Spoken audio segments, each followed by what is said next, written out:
Hallelujah. सबको जय मसीह की। मैं प्रॉफिट सुमनदीप और आपका स्वागत है बिशप अमरदेव मिनिस्ट्री में। परमेश्वर आपको ब्लेस करे और आप आशीषित हों और आज शाम की लाइव जरूर जुड़ें। आज 10 अगस्त है और परमेश्वर आपका जीवन में अद्भुत कार्य करेंगे और जो लोग विश्वास करेगा उसका जीवन में गुड न्यूज़ आने वाली है। हालेलुया, आमीन। एक बड़ी खुशी आएगी आज, लेकिन आज शाम को लाइव जुड़े। परमेश्वर आपका जीवन में अद्भुत कार्य करे। हालेलुया। आज मैं बैल पढ़ रहा था और मेरे मन में एकदम से विचार आया कि क्या मसीहों को आशीष की प्रार्थना करनी चाहिए, क्योंकि मैंने बहुत से ऐसे लोगों को देखा है कि वो लोग लाइव ही नहीं देखते। हमारी चर्च के कुछ लोग ऐसे हैं, कुछ पास्टरों के भी कुछ लोग ऐसे हैं, वो डांट के रखते हैं कि इतने बजे लाइव चलेगा और आप लोगों ने लाइव जुड़ना है।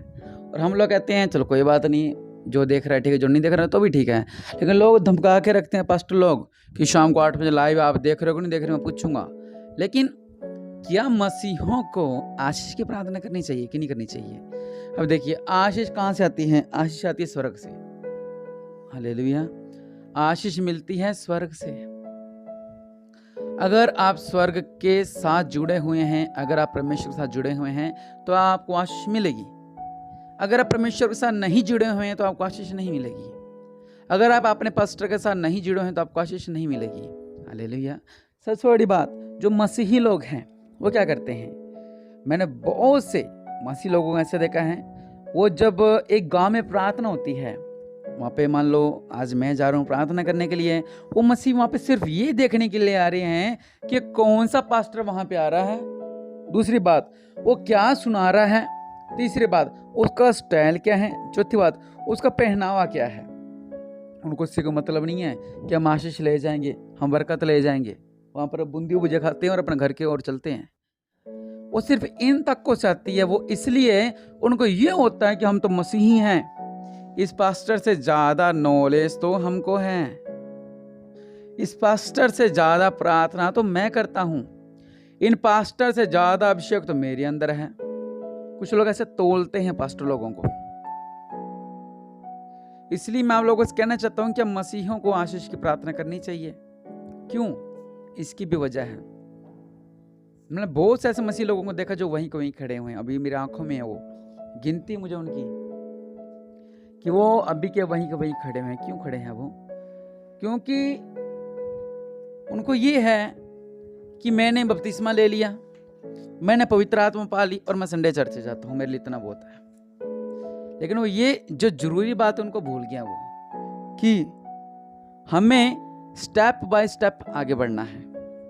प्रार्थना में, आराधना में, उपवास में, दशमांश में, भेंटों में, चर्च में, आराधना में, वचनों में, लाइव प्रेयर में। और वो लोग भूल गए हैं इन बातों को। उनको ये है कि हम मसीही हैं जी। हाँ, सबसे बड़ी बात मैं आपको बताता हूँ, कुछ लोग जो टीम के लोग होते हैं, चाहे जिस मर्जी चर्च के लोग हों, जो टीम के लोग होते हैं वो लोग लाइव नहीं जुड़ते, वो लोग प्रार्थना नहीं सुनते, वो लोग वचन नहीं सुनते। क्यों नहीं सुनते? उनको तो ये होता है कि मैं तो उस चर्च का टीम वाला हूं, मुझे जरूरत नहीं है, मुझे जरूरत नहीं है इस वचन की। मैंने इस वचन से क्या करना है? मैंने तो पास्टर बनना है, मुझे इस वचन से क्या मतलब है? बहुत से ऐसे लोग मैंने देखे मेरे जीवन के अंदर कि उनको ये है कि मैं तो मसीही हूं, मैं क्यों ये कार्य करूं, मैं तो मसीही हूं। क्या मसीही को आशीष की प्रार्थना करनी चाहिए? नहीं करते लोग। अभी मेरे आंख में एक भाई की शक्ल दिख रही है मुझे, वो लाइव नहीं जुड़ता। उनको पता क्या है? उनको ये है कि मेरे घर में कौन सी बीमारी है, मेरे घर में कौन सा लड़ाई झगड़ा है, मेरे घर में कौन सा प्रॉब्लम है, मेरे घर में कौन सी बीमारी है, मुझे किसी से कोई मतलब नहीं है, मेरे घर में तो सब सही चल रहा है। मैंने लाइव देखकर, मैंने वचनों को सुनकर, मैंने संडे में चर्च जाकर क्या करना है? उसको ये है कि अगर मेरे घर में समस्या आ गई ना छोटी सी, तो वो बोलेगा प्रभु जी प्रार्थना कर दो हमारे लिए, हमारे लिए प्रार्थना करो, हमारे लिए प्रार्थना करो। अगर उसको अच्छा काम चल रहा है, अगर काम में थोड़ी सी प्रॉब्लम है, वो क्या बोलेंगे कि हमारे काम नहीं चल रहा, हमारे बिजनेस, हमारे लिए अच्छी सी प्रार्थना कर दो कि हमारे बिजनेस चलने लग जाए।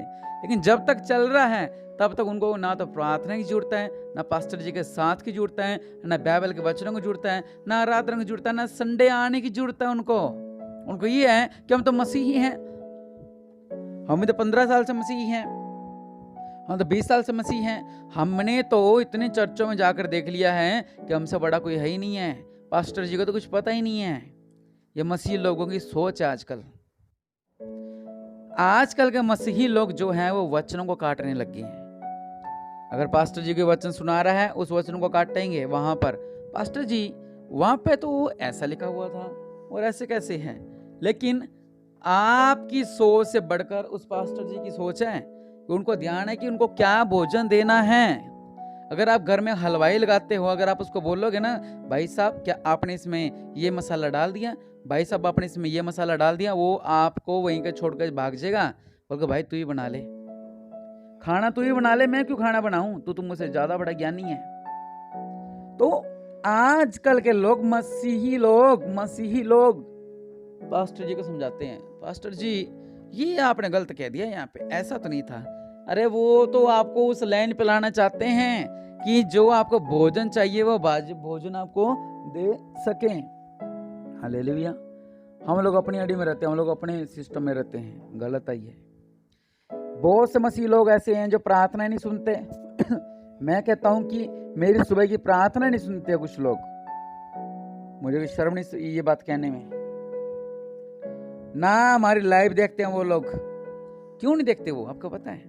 उनको ये है कि मैं तो 25 साल से मसीही हूँ, मैं तो 10 साल से मसीही हूँ, मुझे क्या जरूरत है। जब समस्या आएगी, संकट आएगी, तब की तब देखेंगे। अभी घर अच्छा चल रहा है, नेट पैक को बचा के रखो। हमारे चर्च कुछ लोग हैं, सोनाली हो गया, और जो हमारी इधर कविता की फैमिली होगी, और कुछ हमारे ऐसे फैमिली लोग हैं, और गोविंद हो गया, और अर्जुन, ये भी कभी चलो आते हैं, लेकिन ठीक है, मतलब बहुत से ऐसे लोग हैं जो हमारा लाइव देखते रहते हैं वो लोग, ठीक है। उनको पता कि हमने आशीष लेनी है। नहीं तो लोग क्या करते, चिंता करते हमारा नेट चला जाएगा, अब हम क्या करेंगे। अरे मौका देखो, मैंने उस दिन आपको सिखाया था कि जब आपके पास, अगर हमें पहले तो ये नहीं पता था कि आज आशीष क्या मिलेगी। आजकल तो सोशल मीडिया का जमाना है, आपको पता है कि आज ये प्रार्थना है, मान लो मैंने ये प्रार्थना कर रखी बुधवार की कि आपको गुड न्यूज मिलेगी, और बहुत बड़ी गुड न्यूज मिलेगी।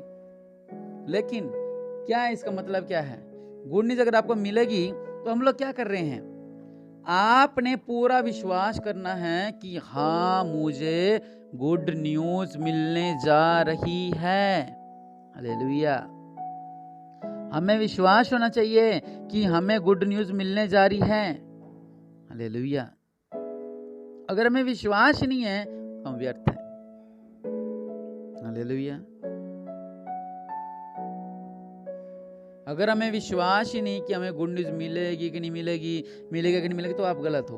पहले से एक सिस्टम तैयार रखेगी, आज गुड न्यूज की प्रार्थना है, आज तेल अभिषेक की प्रार्थना है, मैं आशीष होने वाला हूँ प्रभु यीशु मसीह के नाम से। वचन क्या कहता है, परमेश्वर के वचनों में जड़ पकड़ते जाओ। हालेलुया। जड़ कौन सी जड़, जड़ क्यों कहा गया आपको पता है? जब बड़ी चर्च में चर्च बन रही थी, वहां पर एक पेड़ था, वो थोड़ा दूर था। हमें ये था कि इस पेड़ की जड़ें इधर आएंगी, तो हमने उस पेड़ को कटवाया। कम से कम 5 फुट तक हमारे जमीन में उस पेड़ की वो आ रखी थी, जड़ें आ रखी थी, वो इतना फैल चुका था। कई बारी हमें ऐसा फैलना पड़ता है, कई बारी हमें ऐसा ब्लास्ट होना पड़ता है, और कई बार शैतान ऐसा बीज बो देता है कि आप टेढ़े फैल जाते हो, आपकी जड़ें टेढ़ी हो जाती हैं, और कई बार हम आशीष पा जाते हैं। हालेलुया। हमने इतनी आशीष पानी है, इतनी आशीष पानी है, इतनी आशीष पानी है कि प्रभु के नाम से हम ब्लेस हो जाएं। हालेलुया। मैं आपसे सिर्फ सिंपल सी बात ये कहना चाहता हूं जो मेरे मन में आया टॉपिक। वचन कहता है कि जड़ पकड़ते जाओ। किन के लिए कहा ये? नए लोगों के लिए कहा है क्या ये? नहीं, वहां पे कुछ नहीं लगा, वहां पे लिखा है कि जड़ पकड़ते जाओ मसीह में। ये आपके लिए, मेरे लिए, हर एक पास्टर के लिए, हर एक कलीसिया के लिए ये शब्द है कि मसीही में जड़ पकड़ते जाओ। और हम क्या कहते हैं, पास जी हमने बपतिस्मा ले लिया, 10 साल हम पुराने हैं और हमें नहीं चाहिए ये सब। क्या नहीं चाहिए? आशीष नहीं चाहिए। हालेलुया। हमने पास्टर जी की लाइव नहीं देखनी, हमने भेंट नहीं निकालनी, हम जी पुराने हैं, हमने चर्च में नहीं आना, हम जी पुराने हैं। अगर चर्च में आ भी गए हैं तो हमारी सोच कहीं और रहती है, नहीं हम तो पुराने हैं, हम तो विश्वासी हैं, मतलब ये हमारी ये सोच रहती है। नहीं, जितना पुराना होता है उतना ही महंगा होता है सोना। आप पुराना, सदियों पुराना सोना लेके आओ, उसका दाम आपको ज्यादा मिलेगा, क्योंकि वो खद्दर चीज होती है। खद्दर, मैं एक एग्जांपल दूंगा, कुछ लोग कहेंगे अपने जिम का एग्जांपल देते हैं। हमारे यहाँ पर एक जिम थी, बहुत अच्छी थी वो, और वहाँ पे क्या था कि इतनी बड़ी नहीं थी वो, छोटी सी जिम थी वो। मतलब कि ये 40x60 50 ऐसा नहीं, 40x30 30 पर 50, छोटी जिम थी। लेकिन वहां पर लोग जिम क्यों करते हैं पता है आपको? क्योंकि उस जिम में खद्दर लोहा है। वो लोहा एकदम इतना हैवी लोहा है, पुराने जमाने का लोहा उसने रखा हुआ है, और लोगों के वहां पर शरीर बनते हैं अच्छे, बॉडी अच्छी बनती है उनकी, क्योंकि वहां पर खद्दर लोहा होता है। और आजकल के जिम में आप देखोगे वहां पर प्लास्टिक के डंबल होते हैं, रबड़ के, अंदर लोहा होता है, ऊपर से रबड़ होती है। ऊपर लिखा होता है 15 किलो 30 किलो ये सब, लेकिन है तो रबड़। खद्दर में और रबड़ में कितना अंतर आ गया, लेकिन अंदर उसके लोहा होता है, वो बात अलग है। लेकिन जो खद्दर जो होता है ना, प्योर चीज, वो बात अलग होती है। बहुत से ऐसे मसीह लोग हैं जो कहते हैं जी हम तो बहुत पुराने, ना तो हमें प्रार्थना की जरूरत है, ना हमें आराधना की जरूरत है, ना हमें वचनों की जरूरत है, ना हमें भेंट निकालने की जरूरत है, हम तो बहुत पुराने हैं। कई जगह मैं प्रार्थना करने जाता हूँ, जो पुराने विश्वासी हैं वो लोग प्रार्थना नहीं करवाने आते, कई बारी एक आधा लोग, बाकी सब करवा जाते हैं। वो क्यों नहीं करवाते हैं? उनको घमंड होता है कि मैं तो 20 साल से मसीही हूं, इसलिए वो लोग अपने लिए आशीष ही नहीं मांगते। हम तो मसीह, उनको ये इस बात का घमंड है 15 साल से मसीही हूँ, 30 साल से मसीही हूँ, लेकिन वो भूल जाते हैं आशीष तो लो परमेश्वर से। परमेश्वर को याद तो करो। पुराने होने से मतलब नहीं है, पुराने हो तो नए जैसे पुराने रहो, ताकि आपकी कीमत दुगनी हो। ये नहीं कि जो पुराने हो और आपने देखा होगा उनके अंदर दीमक लग जाती है, वो चीज खराब हो जाती है ज्यादा देर पड़ी रहने से, वो नहीं। अगर आप पुराने हो तो अपने आप को ऐसा बनाओ कि आपकी कीमत 2 गुनी तेज हो। ये सिर्फ मैं मसीही लोगों के लिए बोल रहा हूँ, और ये मसीही लोग इस बात को समझ भी पा रहे हैं, क्योंकि उनके अंदर ऐसा होता है कि हमें अंदर पास्टर से ज्यादा ज्ञान है। अगर वो 2 बार बाइबल पढ़ लेते हैं तो उनको ये लगता है कि पास्टर जी को तो नॉलेज ही नहीं है, पास्टर जी वहां पे ये लिखा हुआ था। इसलिए पास्टर जी होते हैं, ज्ञान नहीं बनने की जरूरत नहीं उनके सामने, गुरु होता हमेशा। इसलिए मैं आपसे कहना चाहता हूं कि आपको प्रार्थना करनी चाहिए आशीष के लिए। बहुत से लोग हैं जो आशीष के लिए प्रार्थना नहीं करते हैं, उनको ये नहीं जी हम तो पुराने हैं। आज मंगलवार आज लाइव चल रही थी, और बहुत से ऐसे लोग थे जो पुराने मसीह तो लाइव नहीं जुड़े हुए थे।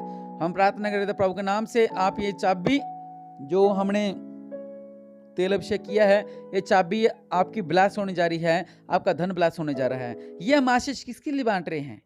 नए लोगों के लिए नहीं, नए पुराने और सब लोगों के लिए हम ये प्रार्थना कर रहे हैं। अगर यहाँ पर वो जो 20 साल वाला मसीही इस लाइव में मौजूद होता, तो अगर वो अपनी चाबियों को ब्लास करता, क्या उसका धन ना बढ़ता?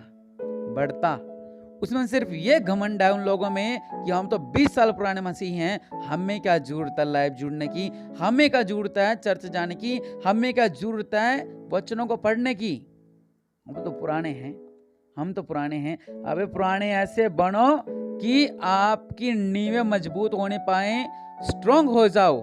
ये नहीं कि आपकी जड़ में दिमाग लग जाए और आप ढह जाओ। फिर से कह रहा हूं, मुझे कहने में कोई शर्म नहीं इन बातों के लिए, कि अगर आप वहीं को वहीं रुके हुए हो तो गिर जाओगे। अगर आप आगे बढ़ना चाहते हो, इसलिए क्या करें? प्रार्थना करें परमेश्वर के आगे, ये ना कहीं हम तो बहुत पुराने हैं। अगर हम कई बारी मसीह लोग को अगर हम वचन पढ़ते हैं कि एक अंधा बर्तमी था, वो कहता अरे हाँ हाँ इसकी स्टोरी तो मुझे पता है। अगर हम कहते हैं 38 साल का रोगी था, वो कहता हाँ हाँ इसकी भी हमें पता है। अगर हम बोलते एलिया के बारे में, हाँ इसके मुझे पता है। अलीशा के बारे में, हाँ इसके बारे में मुझे पता है। यूहन्ना, उसको पता सब है, उसने बाइबल पढ़ रखी है। लेकिन एक वचन को हम बार बार पढ़ेंगे, उसमें अलग अलग रस निकलता है, अलग अलग शब्दों का अलग अलग मोल होता है। ये नहीं है कि जो मर्जी हम कर रहे हैं वो से नहीं होता। हर शब्द का अलग सिस्टम होता है। आज मैं बोल रहा हूँ कि 38 साल का रोगी, मेरी लाइन एक, मैं उसको आप अलग तरह से आपके सामने पेश करूंगा, और बाद में मैं अगले दिन फिर कह रहा हूँ 38 साल का रोगी, उसको अलग तरह से पेश करूंगा, क्योंकि ये हमारा काम है। ये आपका काम है सुनना, विश्वास करना और मानना। और परमेश्वर हमें अधिकार दे रखा है कि आपको सिखाना, आपके अंदर विश्वास पैदा करना। इस बात को समझे। हालेलुया।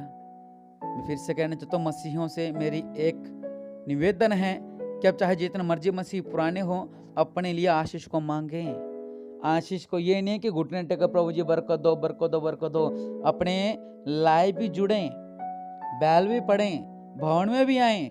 जरूरी नहीं है कि जब अगर दुष्ट आत्मा परेशान करेगी, बीमारी परेशान करेगी और दर्द परेशान करेगा तभी आप परमेश्वर को याद करोगे। नहीं, आप इन बात को समझें। हमें हमेशा प्रार्थना की जरूरत है, क्योंकि शैतान हमेशा ये देखता है कि उस घर में मैं जाऊंगा, उस घर में जाऊंगा, वो घर में मुझे अच्छी सुविधा थी, वो वापस राउंड मारने आता उन घरों के अंदर। लेकिन हम कहते हैं हमें कोई टेंशन नहीं, हमें कोई टेंशन, शैतान छत पे आके बैठ जाता आपकी। लेकिन आप क्या करें, अविश्वास करें, आप जुड़ें, परमेश्वर के दास के साथ जुड़ें, पास्टर लोगों के साथ जुड़ें। अगर हाँ मैं मानता हूं हमें ज्ञान ज्यादा होगा, लेकिन पदवी मैटर करती है। पदवी क्या है उनकी, इसलिए क्या करें, वो जो आपको सिखा रहे हैं, अगर वो लाइव में कुछ भी बता रहे हैं तो सुने। ये ना सोचिए वो क्या सिखा रहा, मतलब मेरा लाइफ चल रहा, आप ये ना कहा कि ये तो मेरे से हमसे छोटा है, ये ना सोचिए। सोचें कि परमेश्वर का दास आपको कुछ सिखा रहा है, उसको समझें। ये मैंने इसलिए ऑडियो रिकॉर्ड कर रहा हूँ, प्रार्थना रिकॉर्ड कर रहा हूँ, ताकि बहुत से मसीह लोगों के अंदर ये घमंड है कि हम तो बहुत पुराने मसीही हैं, हमें ना तो सुबह की प्रार्थना की जरूरत है, ना हमें लाइव प्रार्थना की जरूरत है, ना हमें बाइबल पढ़ने की जरूरत है, ना भवन जाने की जरूरत है, क्योंकि हम तो बहुत पुराने मसीही हैं। हम अपने आप टिक सकते हैं, हम अपने आप आशीष को पा सकते हैं, हम अपने आप बढ़ सकते हैं। तो बिना लाठी के, बिना सारे का आप आगे नहीं जा सकते हैं। इसलिए अगर आपने ये गलतियां की थी, अपने आंखों को बंद करें और प्रार्थना करें परमेश्वर के आगे कि प्रभु जी, हाँ मैं ऐसा था, लेकिन आज से मैं लाइव जुड़ा करूंगा, मैं प्रार्थना को सुना करूंगा, मैं वचनों को पढ़ा करूंगा, मैं सुबह शाम प्रार्थना किया करूंगा। बहुत से लोग जो सुबह शाम भी नहीं प्रार्थना करते, उपवास ही नहीं रखते, वो लोग कहते हम तो बहुत पुराने हैं, हम तो मसीह बहुत पुराने हैं। आज परमेश्वर से वादा करें कि प्रभु जी मैं उपवास भी रखा करूंगा, मैं दशमांश भी निकाला करूंगा, मैं भेंट भी निकाला करूंगा, मैं घर में बंदगी भी करवाया करूंगा। प्रभु जी मेरे से अगर आज तो कोई भी गलती गुनाह हुई मुझे माफ़ करो, मैं सुबह शाम बाइबल पढ़ा करूंगा, मैं उपवास भी रखा करूंगा, मैं चर्च भी जाया करूंगा, मैं लाइव भी जोड़ा करूंगा। ये आगे बढ़ने की ही ट्रिक है, एक आप समझो इन बातों को। वचन कहता है कि परमेश्वर में बढ़ते जाओ, फलते जाओ, फूलते जाओ और जड़ पकड़ते जाओ। और हम लोग वहीं कभी रुके, हम तो 20 साल पुराने हैं, हम तो 20 साल पुराने हैं, ज्ञानी बनते हैं अपनी जान में। लेकिन आप लोग क्या करें, परमेश्वर के आगे आशीष मांगे कि प्रभु हमें आशीष मिले, हम आगे बढ़ें, हम आगे बढ़ें, हम आगे बढ़ें, हम आगे बढ़ें। आप इतना आगे बढ़ जाओ कि आपका परमेश्वर, जब आप प्रार्थना करो उसी पल परमेश्वर आपकी प्रार्थना को सुने, स्वर्गदूतों से आपकी बातें होने लगे, आप आत्मिक बढ़ जाओ, आप ब्लेस्ड हो जाओ, आपको वचनों का एक एक वचनों का आपको नॉलेज होने पाए, आप आत्मिक बढ़ जाओ।